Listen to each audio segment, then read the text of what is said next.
People tend to be mistrustful of authority these days, sometimes with good reason. First of all, just because someone is an expert on some subject doesn't mean they're an expert on every subject. You might be a brilliant neurosurgeon, for example. Doesn't mean you know anything about housing policy. Second, even the experts sometimes get it wrong.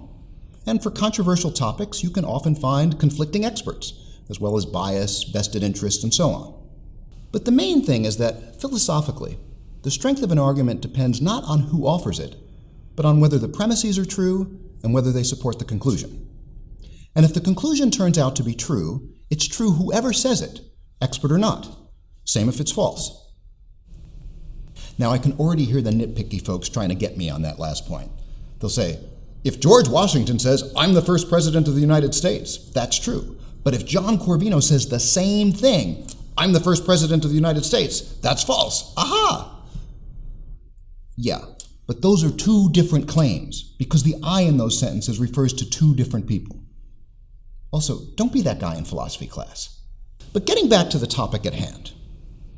It's true that the strength of an argument depends on the truth of the premises and whether they support the conclusion.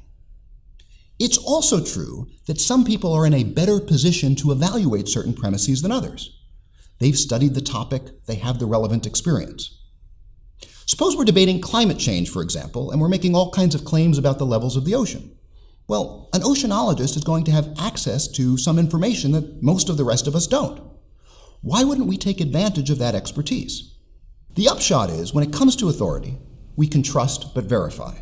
In the end, what matters is not who's making the claim, but whether it actually corresponds with reality. I'm John Corvino, and this is Better Argument.